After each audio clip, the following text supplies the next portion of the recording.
Title: The Quiet Power of Camille Hartwell. Camille Hartwell walked into the flagship branch of Sterling Reserve Bank with the kind of effortless composure that turned heads without demanding them. She moved like someone who didn't need permission to exist in a room. Her navy blue pantsuit hugged her frame with precise tailoring, offset by a silk ivory blouse and a delicate gold pin that shimmered discreetly against her collar. The heels of her shoes tapped softly on the marble floors, echoing through the vaulted lobby like a measured drumbeat. Camille didn't come to impress. She came to observe. At 43, Camille was a self-made financial mogul who had recently acquired controlling interest in Sterling Reserve Bank through one of her private equity ventures. The acquisition was quietly executed, with only the executive board fully aware of her ownership. She preferred it that way. Camille was not fond of grandeur or theatrics. Her methods were quiet, deliberate, and built on principle. She wanted to see how her institutions ran when no one was watching, especially when they thought she wasn't watching. That day, she had no entourage, no announcement, no press, just a leather portfolio under her arm and a check signed in her own name, written to withdraw a modest sum from her personal account, enough to see how the system reacted when the balance wasn't the only thing they evaluated. Sterling Reserve's lobby, for all its glassy elegance and scent of polished mahogany, buzzed with a subtle tension. Long lines stretched from undermanned teller windows. The concierge desk seemed overwhelmed, phones ringing unanswered. Behind the aesthetics of wealth and order, inefficiencies pulsed like a quiet alarm. Camille took it all in with a practiced eye: the slouched security guard distracted by his phone, the weary sighs of elderly customers shifting their weight in line, the pained smiles of staff who had long since stopped pretending to enjoy their jobs. And then there was Kenneth Denton. Kenneth, mid-50s with salt and pepper hair, manned his teller station with robotic precision. He wore his uniform like a burden, his expression fixed somewhere between irritation and apathy. Camille had been briefed about him in her initial executive meeting. Detail-oriented, they had said.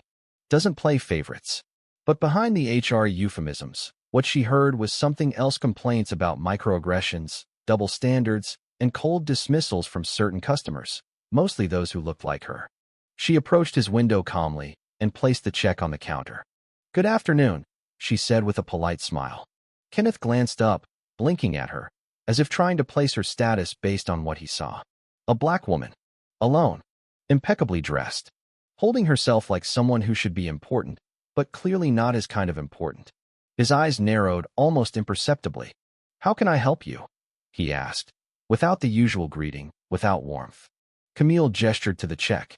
"I'd like to withdraw this from my account, please." Kenneth picked up the check and squinted at the amount. It wasn't staggering, not for someone like Camille.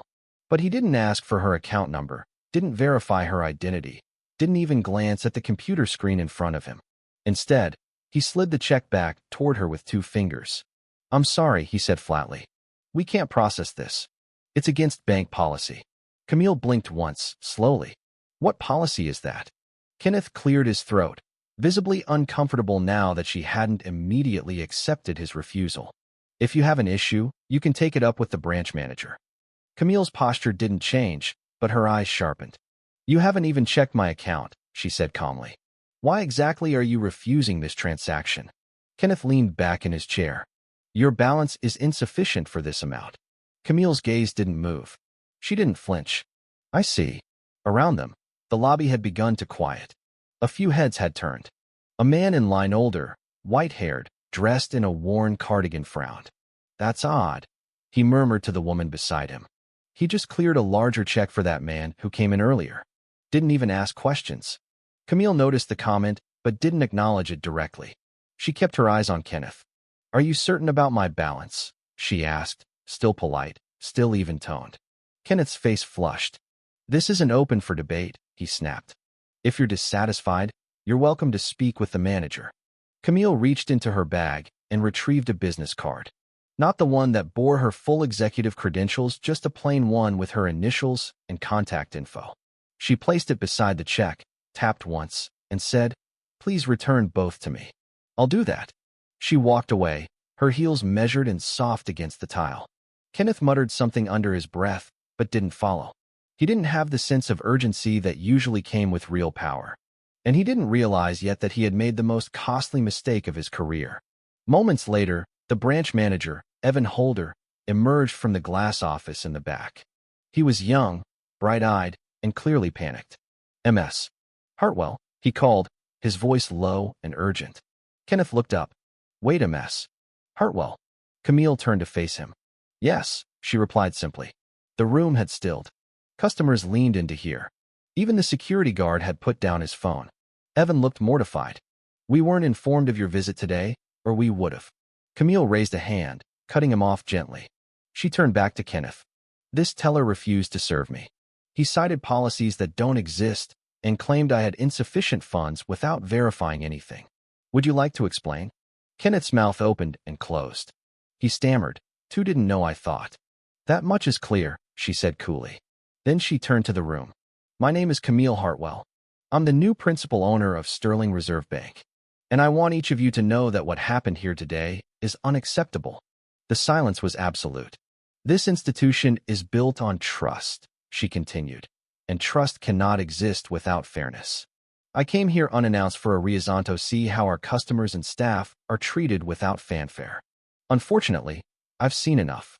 The customers in line began nodding, murmurs of approval rising. Kenneth stepped back, pale.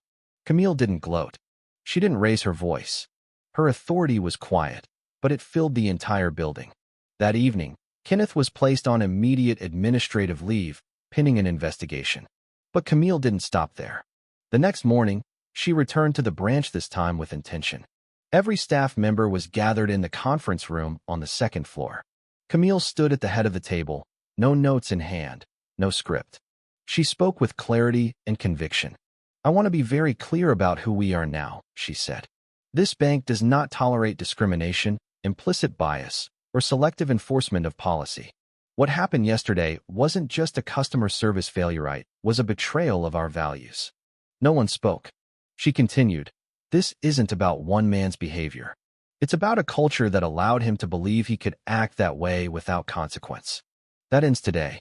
Camille instituted a mandatory company-wide equity and inclusion program. Not the performative kind with PowerPoint slides and check-the-box quizzes, but immersive, reflective training developed in partnership with community leaders, equity consultants, and even former customers who had experienced bias firsthand. She also created an anonymous reporting hotline, staffed independently, so that employees and customers alike could report unethical conduct without fear of retaliation. Performance reviews were revamped to include not only operational efficiency, but empathy, fairness, and customer satisfaction metrics. Sterling Reserve began to change. Within 3 months, customer satisfaction scores rose across all branches. Camille visited each one herself, not as an owner in pearls and blazers, but in casual attire, speaking with tellers, listening to janitors, shaking hands with the people who made the bank work. Word got out. Not about the scandal, about the transformation. News outlets ran features on Camille's leadership, applauding her for addressing systemic issues without spectacle. Social media dubbed her the quiet storm, a leader who didn't yell to be heard, who didn't punish to lead, but who understood the power of visibility and invisibility. Kenneth Denton, following his suspension, was offered the opportunity to return, but only after completing a 6-week course and sitting through a panel of customers who had faced discrimination in the past. He chose to resign instead. Camille didn't celebrate. She didn't need to. She had set something in motion far greater than one man's resignation. For her, the moment wasn't about humiliation or vindication. It was about restoring the dignity of those who had walked through that lobby day after day, unseen and dismissed. It was about sending a message to her staff, her competitors, and the world. Power isn't about dominance. It's about accountability.